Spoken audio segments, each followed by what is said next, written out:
right, give us a countdown. 100, 99, 98, 97. All right, 6, I will do the intro, 5, not just to 4. shut Eric up. Please. All right, it is March 2nd. Hello, this is Louder Than Podcast. We are here with Taylor, who's playing Overwatch. Yep. I can't take credit for these widow shots. We are joined by Chris and Eric. Hello. Hello. And, other Chris, me. I guess other Chris is whoever's doing the intro named Chris. That's kind of our pattern. Anyway. Give yourself top billing, come on. No. EB top villain. The douchebag who sits at his desk and yells about video games. Yeah, that's although I like guess nobody that's else kind of here. our MO, isn't it? Well, what? Yeah, Eric, just agree with me.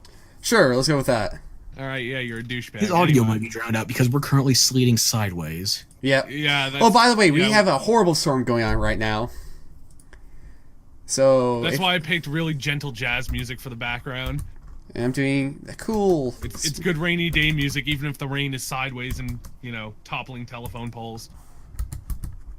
Yeah, we already have construction vehicles going through to try and push nature out of the way, so that's fun. Take that, nature, you loser. Yep.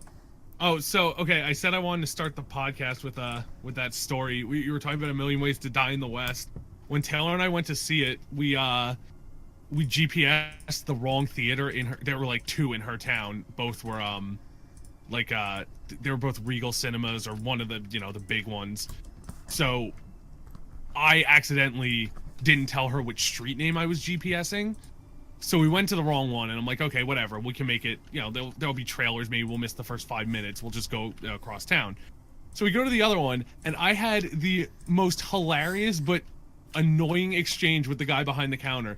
I go up and I'm like, hey, we're a little late. We went to the wrong theater. Can we get 2 tickets for, A Million Ways to Die in the West? Whatever the time showing was that, we were starting.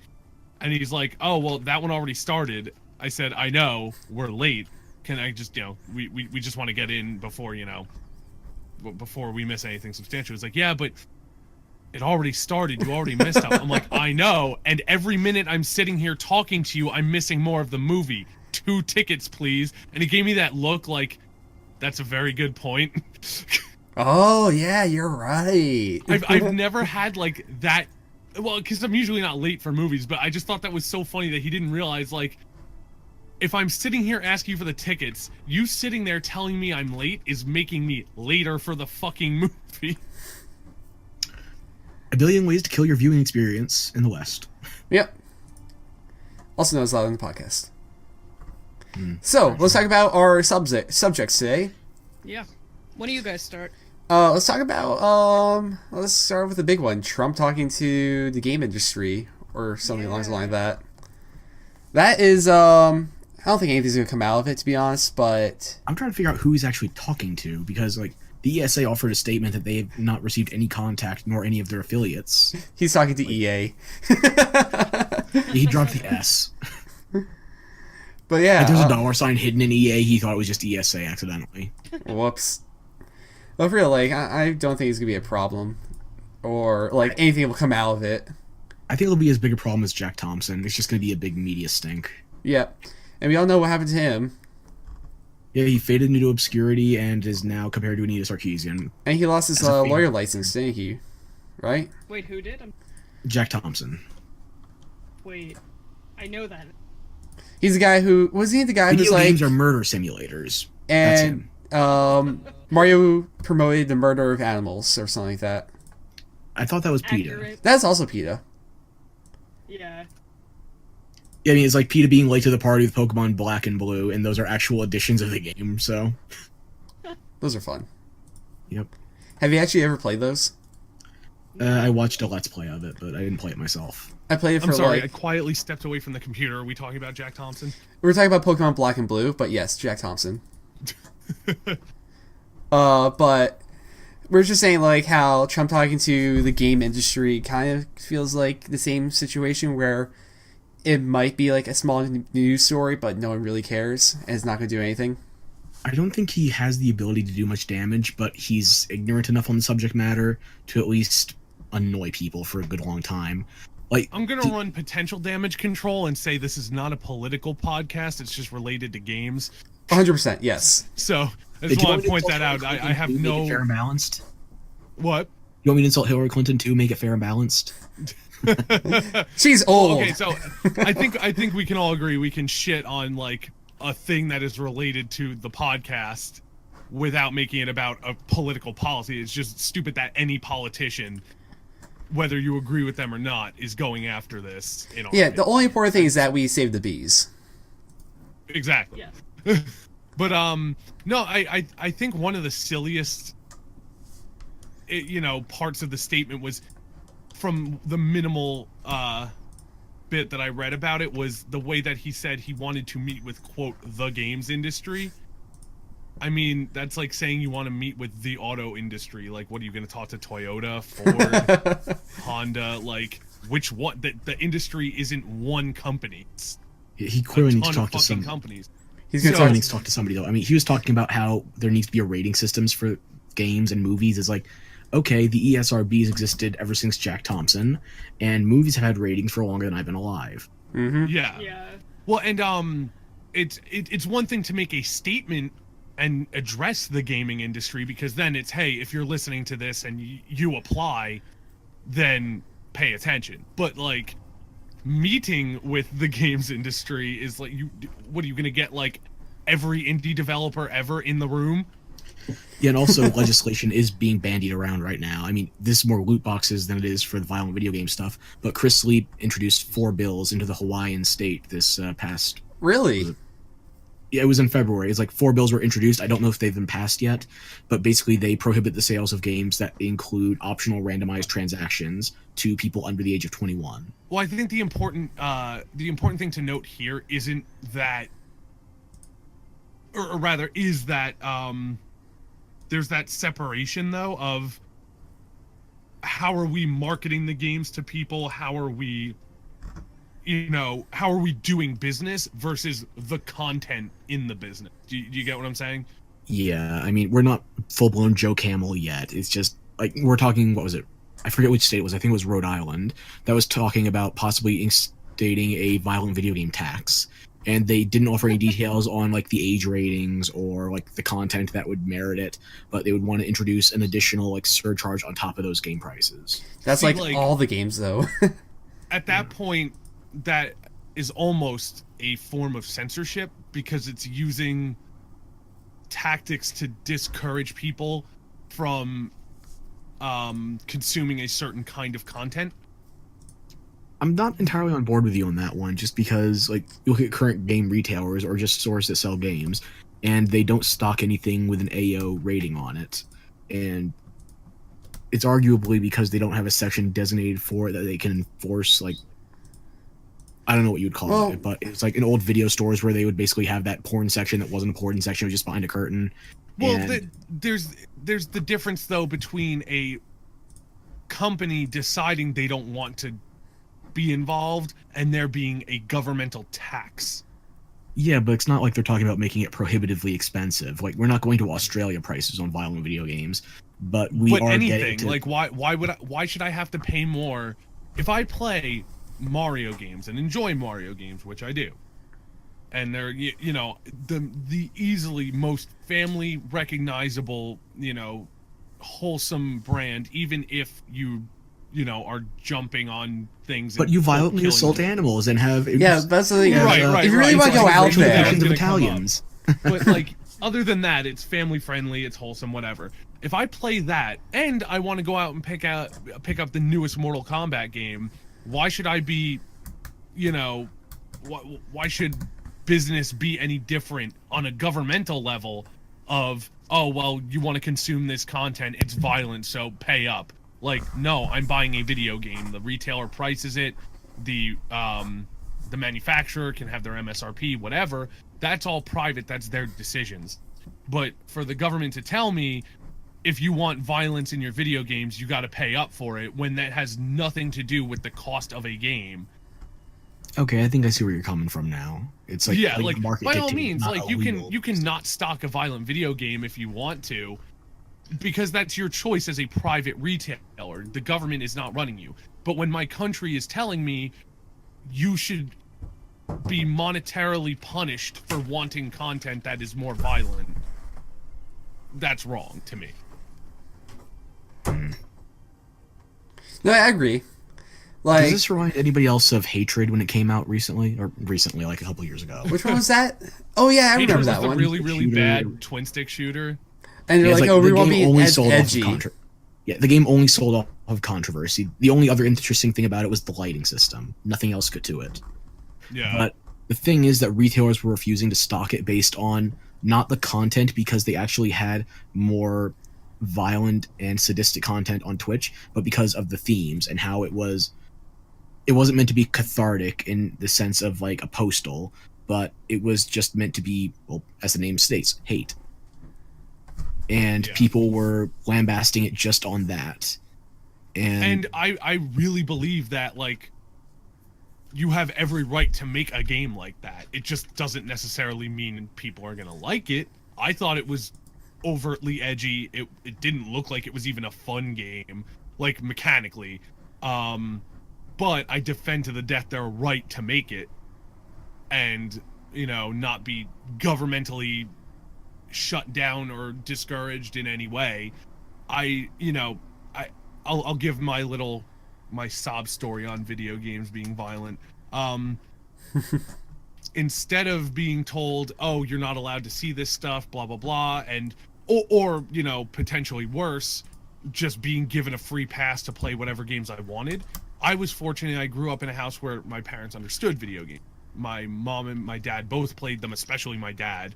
And that's where I got into the hobby. That being said, my dad and I were talking one day, like, I must have been like a few years old.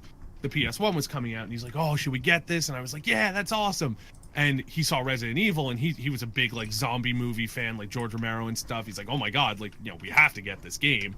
So he gets it, and he plays it without me, sees what it's about, because he sees that, okay, it's violent. Like, I'm not just gonna throw that into the mix here for my kid. So he's like, okay, I know how to handle this. He's like, Chris, like, you know, do you want to watch it? He gave me the chance. He didn't, like, just plot me in front of something that would have scared me or something. I was like, no, I want to see it. It's cool. I was a little scared of it, but I wanted to see what it was all about. So puts me in front of it, and he goes, okay, watch this. He draws the gun and splatters a zombie's head. And I went, oh, what? And he goes, yeah, in real life, they don't come back. You don't play with guns. Like, it was, you know, better worded than that, but pretty much he taught me a valuable life lesson, and from then on I knew, okay, video games are fake. Whatever happens in video games is fake. That's fine. You are not to recreate that as if it's an intelligent life decision to, you know, whatever, like, to try and jump off a cliff because Mario can survive the fall, or try and go through a loop-the-loop because Sonic won't be hurt, you know? See, like, the thing I Loses can see someone trying is, like, maybe jumping off a building, trying to land into a bush of hay, like in Assassin's Creed. Right. But, like, And of course, I mean, as you get older, you if you're a science-minded person, you can do the math and say, oh, I wonder if this fall would kill me, and that's how you get stunt people. But, and then like, oh, yeah. Very era of, like, we don't have to warn people not to try this in real life because it's already so absurd. Like, people are not willing to just embrace absurdity.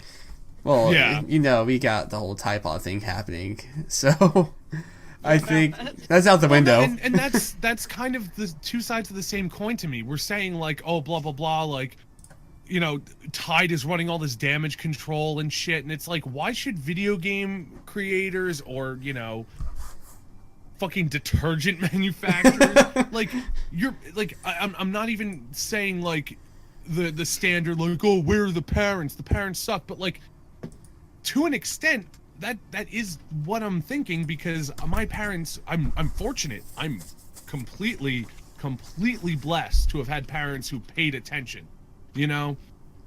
They're human like anyone else, nobody's perfect, but they saw, okay, our son's going to be exposed to these things, and, you know, we should teach him that fiction is fiction. And I was fortunate that I grew up understanding you can enjoy movies and television, and they didn't just throw me, like I said, in front of anything. They watched what I was watching. They were careful with what I was playing, seeing on TV, but they at least made sure I understood, Chris, if you do see it, like, it's just a game, just TV, whatever. Life is different. People make art for artistic reasons. It's not always meant to teach you how you should behave in the real world. It's a little off topic, but back to Resident go Evil. How you got that lesson from Resident Evil? Because I actually was exposed to Resident Evil really early on to, I think, the second game. And my first memory of that is, wow, I'm just going to be terrified of zombies for, like, the rest of my life. I was like, nope.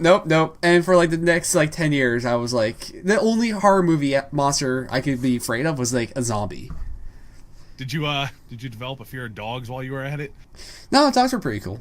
Only when they jump through windows spontaneously. Yeah. Yeah. I love dogs, but I mean, if one jumped through a window at me unprovoked, I'd be perturbed, to say the I least. love how something as simple as a dog jumping through a window is now a specific reference that other games are stealing. Yeah. It's like, I remember in Bloodborne, it's like, I forget the name of the stage, but literally they have one of these, like, lichen-type feral wolf people jumping through a church window. Oh my god. I didn't get that far in Bloodborne. I need to keep an eye out for that. I haven't played it, but I've been watching Northern play it, and he's actually not bad at it, surprisingly. But he's been playing Into the Breach, and my god, it's painful. I think I recall him actually being pretty decent at the Soulsborne games. Yeah, he's not bad. I Way mean, better he than I beats would ever them, be. So that's saying something. Yeah. I remember my first time playing one of those games, I made the most disfigured character ever. I think it was at Chris's house. I named him Flubber. Yeah, Greg. Old Greg, yes. I named him Old Greg. I was running around naked. Oh god. And using no weapons. Challenge mode, and such. It went well. I died. Horribly. A lot. Yes, a lot. But, I have to prove I'm manly and such. Anyway. Oh, yeah, no. Eric, you got a lot to prove, my guy. Yeah. If we all hang out together sometime, we can try and bat it around a bit. Who knows? Anyway, just to try and steer us back on topic. Yes. I like segues. No, go on. So, is there anything that we think is actually going to come up from this talk of, like, I mean, meeting with the government? I always take it seriously, like it could possibly happen. But, we've also fought it off before. The thing is, it was brought up in a time when people were more like, whatever, just, raise your kids and don't be a wimp. Which, there's parts here and there that I do and don't, agree with. But my point is that sensitivity is at a bit of a spike recently. So I'm afraid that people will be looking for any excuse to blame something, especially, with tragedies like shootings and murders and things like that in the news a lot recently. And I mean, so a lot of it, it always happens. You hear about, burglaries and armed robberies and things like that you see on, like, the morning news. It's that, there is truth to it, being that we're more connected now. You can get news from anywhere in the world at the drop of a hat because of not just the internet, but the application of it through, phone apps and message boards, and, people are sharing things at a high rate. So there may be a perception that the world is more violent or less violent or whatever than other years, and that could affect how this goes. Yeah, see, that's how I look at it. It's like, I think the world's just as bad as it's always been. It's just that we kind of just know more about it. Yeah, there's no regular updates on things have gone well today. Everything is pleasant. This market worked entirely well. Yeah. It's always just we hear about the outliers and the negative scenarios. And plus, And don't get that me wrong, news. it's still stuff that we should deal with, but it's, it's a little far-reaching for me to blame, like, oh, look, violent video games and movies are making our children, like, fucking psychos. With the amount of fucking tickets that the Saw movies have pushed, the world would be full of serial killers right now at far, far greater rates than it already is. Yeah, like, people are making it out to be this grand revelation that media impacts people. No shit, that's the function. Yeah. that's not the media's like fault that, or the media in question, whether it be video games or certain movies. If somebody can't distinguish fiction from reality to the point where they take it as some kind of manifesto or call to arms, that is not the creator's fault. It's the basic psychology of the matter. We don't pass by media, we consume it. It has lingering impacts on us. And people are acting like there is this tremendous impact of new age media that's doing it. Before it was video games, it was violent movies. Before it was violent movies, it was rock and roll. Actually, then it was rap. It was metal. And it's like, you never hear anything about how these serial killers, their favorite pastime is reading. It's like, we have to get them damn books out of the libraries. Those are murder factories. You never hear that. That's the other thing. Some of the books, I mean, I don't think it's a problem, but I think it's ironic that for all this yelling and screaming that people are doing about media, the thing right under their noses in their children's schools are some of the most fucked up stories that they're being taught in literature classes. But it's true, so okay. Well, no, not even that. That's a good point, though. Yes, we're teaching them about, like, fucked up people in history, which, again, we should be teaching. But, again, we're guiding them. So when you're teaching a fucked up book like, even something like Romeo and Juliet, it's a pretty bad message. Yeah. Teen suicide. Oh, we can't be together because our families don't like each other? Might as well kill ourselves. Like, that's not... And you get teachers who butcher shit so badly, it's like they can't distinguish between a romance and a tragedy. Right. That's but not either the way, fault the child isn't just reading it on their own, and it's actually it's kind of a double point. First of all, people are ignoring the fact that high school literature is pretty fucked up. But second of all, they're missing the point that you can teach kids to read or watch something and be like, look, that's not how the world fucking works, and you have to be in control of your emotions and understand fiction versus reality. And I think we need to take that more seriously, that there are people out there, whether they're adults, whether they're children, that desperately need some form of attention or help that they're substituting with movies and potentially video games. I'm not saying that it doesn't happen. I'm saying that the game or the movie isn't the problem. So, like, and building off of your use of Shakespeare, like, we never have to worry about books being undermined as an entertainment or artistic medium. They've been elevated for centuries. You never have to worry about combating somebody who says, oh yeah, Shakespeare, that's just a bunch of dick jokes and sword fights.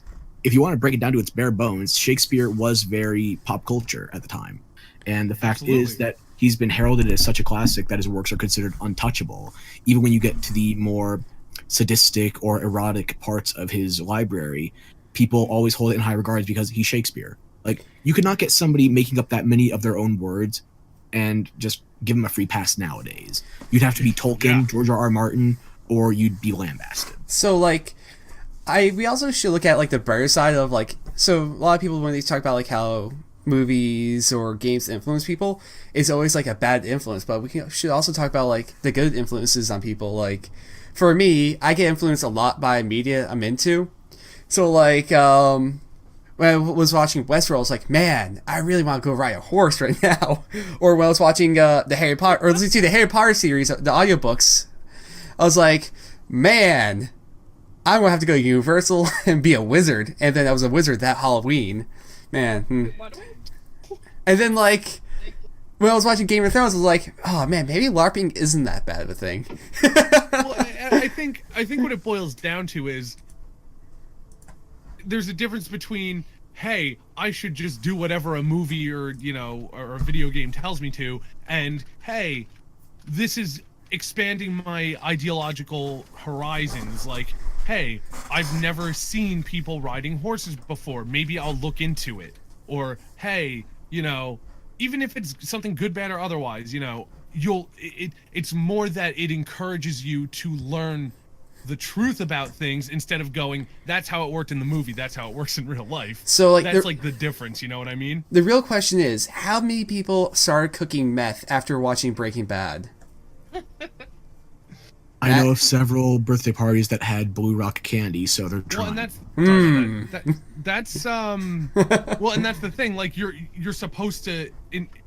My point is that instead of blindly saying, "Oh, look, TV, let's do that," like, you would probably just go, hey, meth, is that a good idea? Let me at least look into it. Oh no, it's a terrible idea. It seems like a very bad idea, Internet. Dear Internet, I found a very bad idea. I'm doing it. Love, Eric. And that's the last we ever heard of him. Yeah. But yeah, and that's the thing. Like, you're not saying that, like, oh, I watched Westworld and then I fucking domesticated a horse all by myself. Like, And then won the no. killing spree. It would just be, you know, okay, I'm interested in horses. That looked interesting. Let me use my logical brain and not just blindly follow what the movie did. Yeah, people the don't TV just show. imprint directly from the media, and that's what I think a lot of these lawmakers and politicians are expecting. It's like, oh, I watched Terminator 2, so I'm going to go assault a mental hospital and take a woman Right. hostage. Like, no, that's not how people there's extrapolate no, like, from the path media. to it that they don't they in their mind rather. There's no like, oh look, I saw the Doom guy shoot someone with a shotgun and it was cool. Let me go get a shotgun. Like, no. But first I have to get to hell, so I need to make a pentagram. So bring me a Yeah. fresh virgin goat. Or if you're Chris, hey, I just saw Mad Max. Let me spray silver on people's faces. You had fun with that, don't lie. It was fun. I still have a can of that. Oh, we should do that next time we hang out. Very Did you true. live, Although- die, and live again? Yes, in Valhalla. Well, that was your one chance. Hope you don't die again. Yeah, well, I've died Hey, if multiple you're anything times. like Nux, you get 3 chances. Unfortunately, you don't get the, what's her name? I forget one of the bride's names, but you don't get the redhead in the end. Damn. Uh, Well, well, not worth I it. mean, at least it turned out all right for them compared to what they were going through. It's like they only lost one sister in that whole kerfuffle. But yeah, so And a niece, I guess. Or nephew. um, Yeah, it was a boy. That's right. I digress. I We can think talk it about was. Mad Max another time. yeah, no, you actually you got me thinking about it because I haven't watched it in a little while, but yeah, so TLDR, stop it, lawmakers, pay more attention to people with problems, don't pay attention to the media so much. Stop. I'm just going to be contrarian one more time. I'm saying Go ahead. don't stop it, but actually get people that play games and not just have this information second or third hand.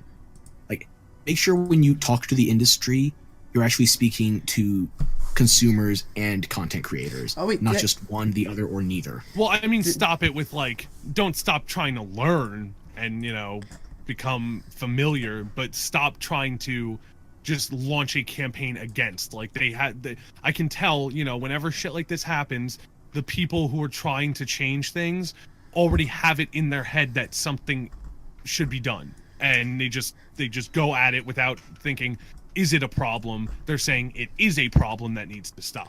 And, like, I think I might have said this already, but, like, we all know, like, scary things sell better than, like, happy things. So it's in their interest to kind of make it seem worse than it is, or make it scapegoats. It's the primitive lizard part of our brains, that one that gets carnal Whoa, satisfaction. whoa. The government is lizard people? Yes? I thought you knew this. Ah, shit. We are secretly got a phone Argonians, call don't to tell a make. maid. Let's just say a friend of mine was right. Oh, Weird Al. Yes, him too.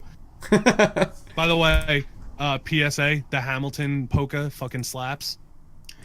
Okay, so Black Marsh aside, though, I don't mean like literal lizard. I mean just like the general neuroscientific point. Where it's just, Right, like, yeah. baser impulses in our brain can be satisfied via very distinctive things, and it doesn't have to be for a greater cause. It can just be for entertainment's sake. Yeah. Although Well- now that we're talking lizard brains, I kind of want to. I saw a Lusty Argonian cosplay the other day, and it was disturbing and hilarious. Oh, my. I know there's a Scaly out there somewhere fapping to it right now. I mean, it's America. We're free to do that. Yeah. I would have my money on Japan getting there first, but you're not wrong. I think Oh, Japan that's would be valid. there. I think Japan. Nah, Japan would need more like tentacles, so it would be. Well, that was still be scaly. Cthulhu. Well, anyway, What's I think. topic numero dos? Yeah, I was about to say, I think it's time we kind of tap this one. Let's move on to So the now next that one. the government regulation is out of the way, let's get to the industry's own regulation with ESRB and their paid DLC label. This is the other side of things that I was saying I'm okay with. Go for it. Go ahead. Oh, okay. No, I didn't want to usurp it. Yeah, so basically, ESRB is all but confirmed, or is it confirmed? No, it's confirmed. It's confirmed. They're going to start putting within the rating, not that it's, I don't think it's going to influence entirely the actual rating that the game gets, but inside of the little box where it says, you know, it has fantasy violence or strong language or what, any of the things that it notes, they're going to put that it has internal purchases, which means anything, you know, from loot boxes to just add-on DLC campaign, which is fine to me because a purchase is a purchase is a purchase.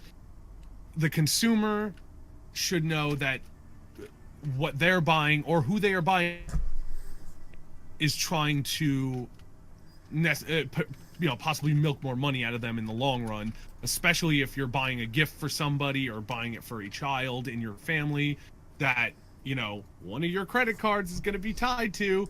So, you know, if little Jimmy finishes the Fallout campaign and says, wow, I want more, for only $10.99 you can have it. Oh no, I'll be a raider. Exactly. So I think it's a good idea, especially because I can't tell you the amount of games I would have given a try on Android, but I see in-app purchases available and I'm like, nope, I don't want to mess with that. I just want something that I can play, enjoy, and it's its own, you know, concrete experience. So I do like the idea that it at least gives consumers something to go research. Hey, am I okay with the in-app purchases or in-game purchases that this game is pushing?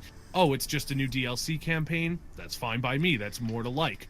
Or I've actually is it something like loot boxes where, oh, no thanks, I don't gamble. Like, I've found a couple of good, like, mobile games that have in-game purchases because, you know, all of them do. But, like, I found a couple, like, good bullet hell type of games. Yeah, I was pretty happy with. That, you know, whether or not you support them, I'm just saying it's good that they put them, you know, up front before you even invest time or money. There was one game I found last night that they charge 99 cents for the game, but then they have, like, a gem system for, like, pulling characters. And I'm like, okay, that's why you put that in there, so that people download your game for free and then give you money. Oh, so by the way, I think it's a great time to bring in our new section. We'll get back to this, but we should talk about the shame of the week. Yes. Oh, shame. Shame. Eric, you do the honors. Shame. Shame on you, Konami. Shame. So, Konami... And not just in general. We have something specific, but yes, shame on Konami in general. So if you're in a gaming loop, you might know about this already. However, but Konami has additional character slots in Metal Gear Survive for the low price of $10. And that's after butchering Metal Gear. Yeah. And we should also add on, that's for a boxed copy, which is $40 up front. It's not a free-to-play game. Yeah. Yep. Shame of the week. You have to I buy like loadout this segment slots as already. well, I and think it was a just- good idea. We need to get like an audio bit where we had the shame from Game of Thrones. We'll hack something up in the next week or so. I would very much enjoy that. But anyway, yes. Going back now that we have properly shamed one of the most disappointing and long falls from the top in the gaming industry. I Yeah. had no expectations, and I'm still disappointed. Yeah, that's how you know it's bad. Yep. I mean, it's a Konami product in the present day, so what are you expecting? I'm not expecting much, and I still didn't get much. I'm still Zombie. delusional Anyway. enough to think we'll get a good Castlevania game in the rest of my lifetime. Hey, that's why we have Bloodstain, right, guys? Oh, I'm so excited for Totally didn't that. throw money at that game for nothing, right, guys? Wait, what happened? Mighty number 9, what? I'm just scared. I trust Iga. If you're out there, man, I trust you. I was like, Make don't it scare great. me. I was like, That's I had so probably much the faith. juiciest like opening section for early access that I've seen since like Haiti. Like, did you ever see that? No. Like, imagine Portal, but it's third person, and surprise, surprise, thick Android. Oh my. Fuck's I sake. prefaced like 2 weeks ago, like 2 podcasts ago, I said thick androids in the teaser. Are you really surprised I brought up the sex industry when we were discussing the advancement of robotics and AI? No, not at all. And are you surprised I now brought it's back. Are you surprised that I brought up the extra thick meme? When don't you have that? Oh, it's my favorite meme. I love it. Eric is now banned from Louder Than Podcast for 10 minutes. Only 10 minutes. Yeah, well, I gotta start soft, otherwise he thinks there's no point in, like, behaving. You can only return if you reframe that in the form of the actual Samurai Jack clip. Like ordering a pizza? Correct. Ah, He crap. do a good Mako voice. I cannot. I don't want to shame him. All right, we're upholding your ban. Yep. But anyway, yeah, I think it's a pretty good idea because a lot of people. Look at what we were talking about the other day with CD Projekt Red. They're like, oh, you pay for a game, you should get a full experience, blah blah blah, and they, even they would probably be subject because The Witcher has DLC campaigns. Yeah, But I mean, this that is one of doesn't the mean, like, I don't think it's the kiss of death. You see it on the box and it's like, oh, no one's gonna buy it. It's just like, hey, just know that there is stuff that isn't included in this game that you can buy for the game. And I think it's just good to let people know that. This is why I don't think they're going far enough with the measure. It's like I'm not even sure I appreciate the concept because they released a statement alongside it, along with like talking about how we've been silent for a long time, but we've been listening as this discussion has gone on. It's like, really, it's been profitable for so long, and you've only stepped in once there's talk of legislators getting in the action. I wonder why you're speaking up now That and seems doing fair. so little to actually regulate it. The thing is that the in-app purchases that you've described, and even just building off Fallout 4. They're not actually detailing what the function is or how financially meticulous it can be. Like Fallout 4, you could say, oh, there's free mods, so how necessary is this label? Like, do we have to have like a free DLC tab? Then you get to like the DLC expansions like Far Harbor and Nuka World. It's like, okay, that clearly qualifies as a DLC purchase, but at least it's not microtransactions. It's not something that's dependent for like consistent enjoyment of the base game. Then you get to stuff like the Creation Club, where it's like they have a proprietary currency, which is technically not DLC, and it's the same reason Blizzard was able to skirt loot box regulations in China. And I don't think that just like having a single label on there for all forms of in-app purchases on games is enough. Like, you have a descriptor for the age ratings, like MT, etc. It's like violence, gore, sexual themes. You can be more specific with it. They don't want to be specific, though, because bringing down any degree of further regulation, even if it's just industry-wide and not government-enforced, is going to negatively impact them. Chris, you might be changing my mind. Yeah, no, because I'll admit that, like, even like when I first said, like, I think it's a potential positive and stuff. Like, I was a little uncomfortable with the idea that like DLC would be lumped in with the same thing as loot boxes, with the same thing as in-game currency, but I at least thought, expansions. It's like, imagine Blood and Wine, the Witcher DLC, being in the same camp as a save slot in Metal Gear Survive. The label doesn't tell you anything to distinguish between those two DLC. Which does kind of hurt. God fucking damn it, Chris. That's what I do. But I'm glad you did it. But you're just the bearer of bad news. Don't Chris mind has the galaxy brain here. me. Yeah. God fucking damn it. The harbinger No, of bad news. Yeah, that's bad. Do you think that there's an overall good idea buried in here somewhere? I think it's buried in there. It's just that they are... The thing is that the ESRB is the one putting this forward, and the ESRB is heavily involved with the major publishers like EA. Yeah. And I as long as think- those companies have a big stake in the ESRB isn't going to actually enforce anything that would impact them in a, consumer-friendly way. It's going to impact them in an industry-friendly way. Yeah. And this industry-friendly way is going off- it's only getting positive PR consumer side. It's not benefiting us in any other way. There's no Right. like additional regulations to, let's say, limit the extent to which a company can distribute this in-game currency, which is technically not a randomized loot box. Like, did we talk about how Blizzard got around that Chinese loophole? No, how do they? I forget. They don't sell the loot boxes technically. The loot boxes are a free bonus when they sell you in-game currency. That's so sleazy. So that's how Blizzard got around the Chinese regulations demanding they display odds in their randomized options. That's so sleazy. Because you're not selling anything randomized. You're selling in-game currency. Yeah, the random stuff is just bonus, right? That must have been a good lawyer. So Oh, God. Well, okay, what I was going to say is... because this is still all valid what you had said.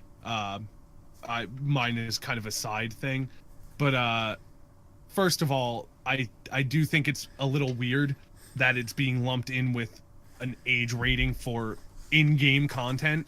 I do agree with that, but I think that a good compromise could be if you sell anything inside of your game, whether it's a campaign, whatever, I think it would be, because like I said before, there's a difference between the business practice and policing the content itself. This is business side. This is what you're selling to people. I think you should just detail whatever you sell beyond the boxed game or the monetary game product. You have to detail in the packaging or the consumer press package. So if you're in a GameStop, unfortunately, I'm sorry you're shopping. Where are you, caveman? What? Where are you, caveman? Yeah, I know. But let's say you go, okay, you know what? Like, you go to like something less awful. Like you go to Target. I like Target. Target's a pretty neat place. It's pretty cool. You take a box and you look on the back. Now this is what I think would make the big difference. CD Projekt Red would look amazing because you look at the back and it would say like expansive, like 100+ hour campaign, and then when you're done with that, you can optionally purchase another 40-hour campaign that's all new content. That to me, that's like, holy shit, I can't lose. You know, I either just play the game and it's already great, or I play the game and I can play more of it after. Versus, you know, look at the box of Metal Gear Survive and it's like, you want to save your game? Too bad. There's also part of me that's wondering how adherent companies are even going to be to these like packaging regulations, because with the increase of digital sales, they may actually not be bound to display it that prominently at all, just somewhere on their page for a storefront. But then you could make the argument that, like, and this is, I'm just spitballing. I'm not perfect. I don't know how you could all, like, we could figure all of it out, but maybe there has to be some kind, and this is where laws don't catch up with the digital age, in my opinion. Like, we don't have any sort of like legislation in place for, you know, when you load up a web page, what is the legal breakdown of the sections of a web page? You know, if you said something along the lines of, well, you have to make it so that it's viewable without scrolling and it's prominently displayed, right? It's actually like pharmaceutical ads in that sense, because you have to display the negative side effects prominently in the advertising. Right. And that's an exclusively American example, though, because other countries don't even let you advertise that way. Well, because you don't advertise fucking life-saving medication like it's candy. Like it's a fucking grocery. But in America. Yeah, anyway, Hershey's. You know, We're not making any friends tonight, are we? No. Down with no corporations. professional ones anyway. No, I'm sorry, no governing ones. No governing authorities are gonna want to be our friends. This is why we become friends with the AIs. Like, if you word it something like, oh, you have to be able to see this without scrolling on the page if it's a digital good. Well, what about a mobile page? What if you conveniently make the layout, you know that 90% of your people are mobile users, so you make it so that they have to scroll, but, you know, and they'll impulse buy it without seeing it. But if you buy it on PC, oh, well, clearly you would have seen it. You know, there has to be people willing to work with lawmakers to keep things fair for everybody involved, not just the consumers, not just the business people, but, you know, I feel like a lot of the professionals who are pushing this stuff through aren't very tech literate. That's just from my uneducated standpoint. And like the problem is it all changes, it all evolves so fast. Like if they make a law that works right now, like let's just say they make the perfect law right now, it might just be out the window within like 5 years, and then it's a whole thing all over again. Also, maybe this is me not trusting anything. I don't know why I'd be that cynical, but how adherent are these companies to the packaging standards, as far as like you guys would know? I don't play the franchise as much as other people, but I remember Rockstar got flack for talking about how they're going to have DLC for GTA 5, and how all the post-launch content's basically been for GTA Online instead of GTA 5. People were expecting single-player content. And it's cool that they're supporting their game. It's like technically it's GTA 5 because you need the GTA 5 disc, but they treat online and 5 as two separate entities. So the GTA 5 audience that like single player content feels like they've been ripped off. And the GTA Online people are probably swimming in money because fuck is that game expensive. Like, have you seen shark cards? I know No. a couple people who play it very, very dedicated, and they play just whatever is in the game freely available. So I know it's at least possible to enjoy the game fully without putting money into it.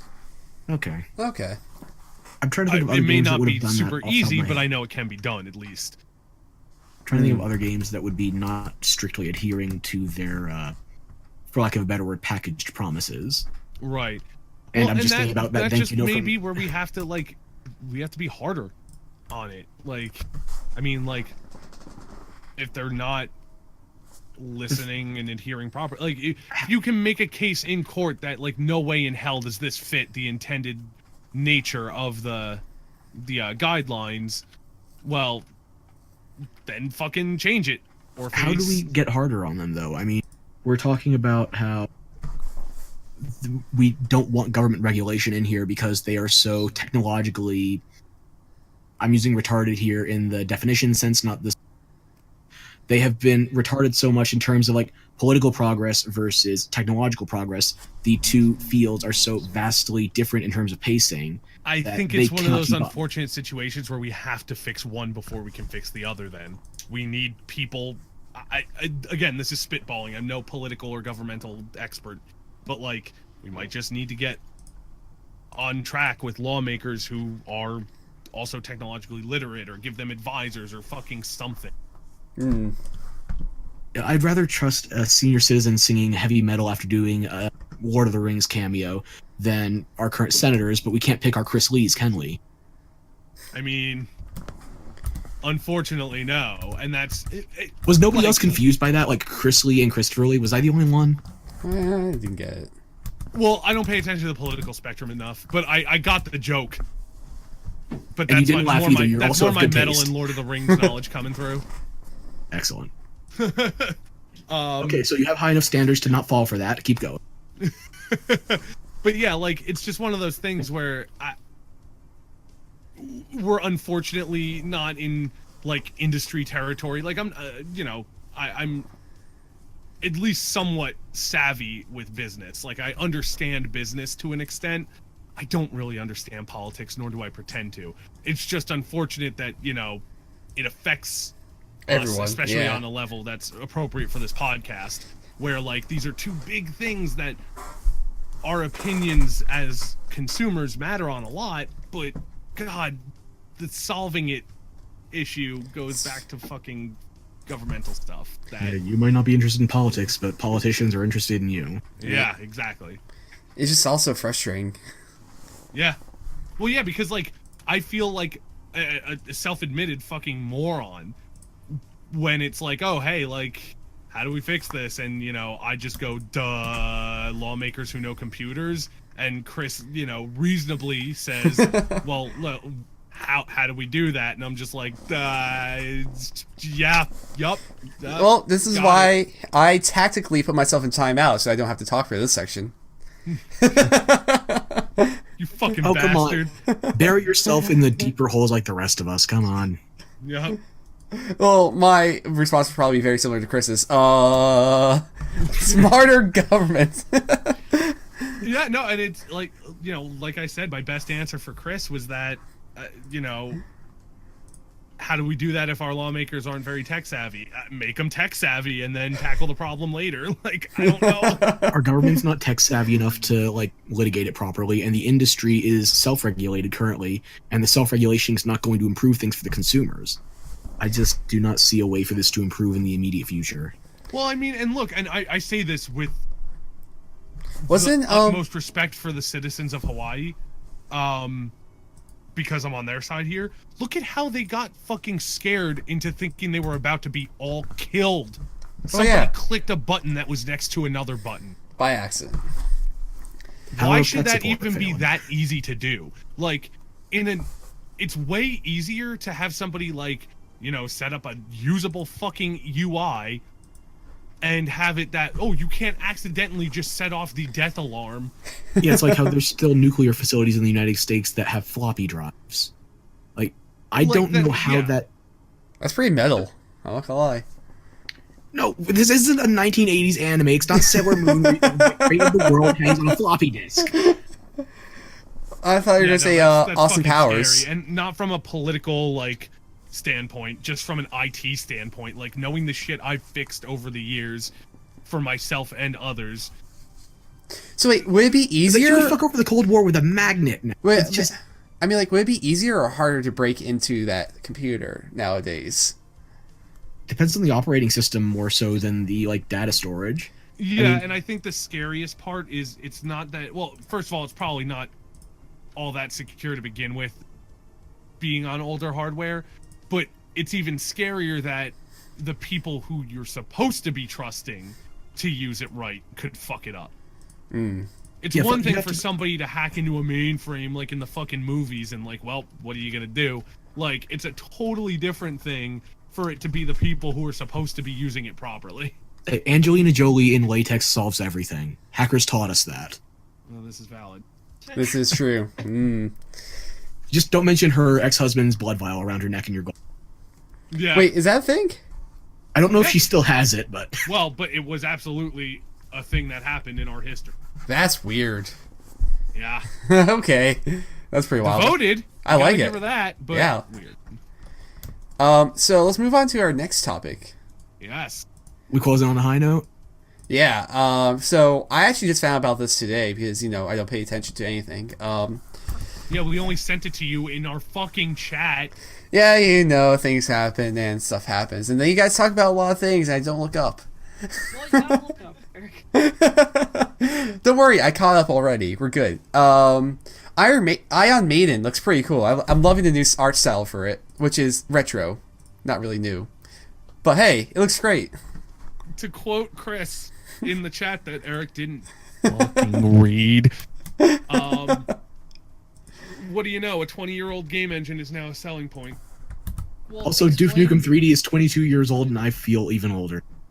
So for anybody who hasn't seen this and is like, what the fuck are you idiots talking about? Which is probably what they've been saying for this whole show. I would be saying it. I think I was the only one who The remembered Bombshell even existed.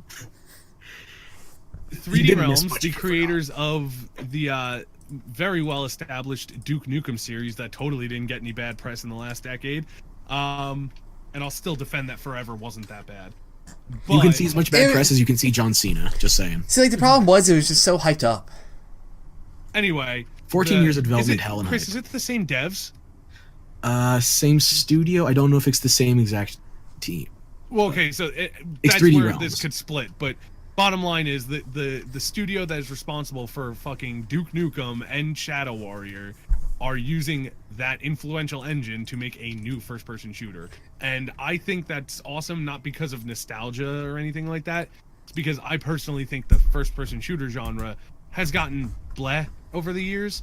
And to have the team that was making some of the really good ones that were actually interesting to me coming back and making it, I don't care what engine they're using. I mean, look at how good the new Doom was. But it's even cooler to me that they are saying, fuck it, let's use the engine that we, did a lot of cool stuff in. And I want to see how they use that limitation because, they say limitations breed creativity, etc. I want to see what they do with 20 more years of game design knowledge in a 20-year-old engine. It looks great in the trailer. It looks beautiful. It doesn't look dated. Let's put it that way. No, it looks stylized, not Yeah. dated. I think that's a very important distinction. You're right. Because there's two ways you can look at it. Hey, they're just going for this classic thing what's that last Mega Man? The fake Mega Man game that came out that everyone was sad about? Mighty Number 9? Yes, Anime fan on prom night. yes, that one. My number 9. So that had the old look, but people, what am I trying to get with this? It didn't really have the old look, though, right? Nah, Wait, was did it very have? Wait, did it 3D have? stuff. Wasn't it in the style of the Zero games?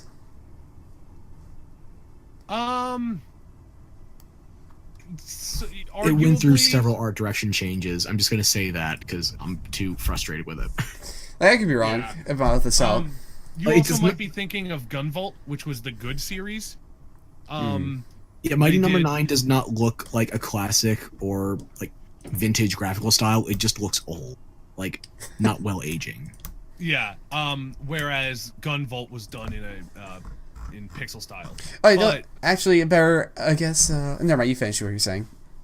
okay. No, just I was gonna say that I'm interested to see because this, like I said, potentially if it is the same or at least some of the same devs, they have actual experience from that era. There was a game that came out and it was called something like it had some edgy one word name like infection or plague or something, and the whole idea was they were trying to remake the polygonal Resident Evil feel, and it's got tank controls, polygons, all that shit. I think they did campy voice acting on purpose or something, but I still intend to try it for myself. But by all accounts I've heard, it's clunky, and not in the way that I know Resident Evil tank controls, but it actually just is not a very responsive game. There's a lot of bugs, and the game is I think it's like a 30-minute long roguelike instead of an adventure. Oh, I'm not sure if you guys heard about it, but did you guys hear about the new quote-unquote new Half-Life game that came out? It was a fan-made game. No. Hunting the Freeman or something like that? Yeah, Hunting the Freeman. That's getting so much hate right now. Oh, really? Yeah, because pretty much it came out. It's I think $30. They didn't release 1.0. $40. Yeah, it's a very buggy game. It should have been in beta, but I'm not even joking that it's technically incompetent. I'm saying the devs released a statement. This is not our 1.0. We shipped the wrong files. Really? Oh. So they don't even have the proper version up right now. They may have changed since I last read the story. And by the way, they hired YouTube stars for voice acting. Yeah, I know they changed the voice actor for G-Man, and I don't even want to. It's just they're trying to build on the story from Half-Life. It was going to be a prequel. Yeah. Meanwhile, Valve is making bridge building truck simulators. So I guess if nobody else is going to. Valve is so disappointing. But yeah, so I think with games like whatever that game was called that I can't remember the name of, the Resident Evil clone, and I heard Strafe wasn't that good, and they were trying to do the whole Quake 1 and 2 graphics and gameplay. I'm excited for a team that actually knows the old style of FPSs. We're not talking some new dev that's, nostalgic for a genre trying to recreate it. We're talking somebody using the actual tools and making an actual game that could have reasonably come out at least 15 years ago, if not the full 20. And we know they're not just taking it out now for the first time, because they released the Megaton Anniversary Edition, or the 10th Anniversary Edition recently. They ported Duke Nukem 3D to PS4, Xbox One, and they added a bunch of new graphical options. Right. You can play it classic voxel versus or polygonal voxel, whatever you call it. And they also have a new lighting system as well. So so they've been at least brushing up on it. Yeah, it's I'm not sure how they would be with making a new game from the ground up after Shadow Warrior 2, compared to Shadow Warrior 1 at least. But I know they are at least working on the technology for the engine. Okay. Well, no, I think a lot of devs, some of them end up making pretty cool games, but whenever they try and harness an old style, not just graphically, but game feel, I feel like they end up kind of falling short. And I do think a big part of that is they're working with such modern amenities that a lot of the creativity is just we could just do whatever we want in this engine. We just make it look retro, and it ends up being kind of blah. But when you see how a lot of these devs decades ago pushed boundaries because they had nothing else to work with, that's what I think made a lot of the older games interesting in their own way. Whereas newer games that are developed in mind with being new are interesting. I think chasing nostalgia in modern engines and, with modern computing power often falls short. Yeah, Silent Hill is heralded as one of the classics for its visual direction with all the fog, but that was a technical limitation because they couldn't render that much imagery at a time. So they had to get clever with the engine and the other tech they had at their disposal. And I hate to be the killjoy in this scenario because I'm as happy as the next guy to see the Duke Nukem license doing anything useful. No, yeah. I'm always an advocate for pushing the tech forward, and I've been hounding Bethesda for how many years that they need to shift over from Gamebryo or the Creation Engine, whatever they're calling it now. Not just tinker with it, but they need a whole new engine because there's a bunch of tech issues tied up in that system. I think it's that big difference between, I mean, obviously there needs to be a balance anywhere, but like, you know, in this case, I think it's just you lose something if you're not making a newer game and embracing newer hardware, or trying to push boundaries on restricted hardware. It's trying to recreate restrictions on modern hardware that gets people into trouble creative. Like the roguelikes that try to recreate old technology in such a way that just becomes frustrating, like limited save states when that was a restriction of the technology. It improved with memory cards, it got even better with internal memory. Yeah. Well, and that's the thing. So, like, what you're saying about Bethesda is more because of, like, oh, they're making new stuff on like, hardware that could be better. Or, you know, software in this case.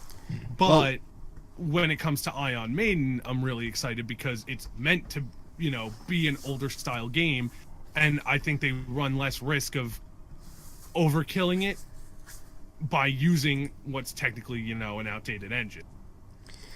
Yeah, I mean, we basically all wanted another Duke Nukem game. I mean, some of us have been waiting longer than others, and you enjoyed forever.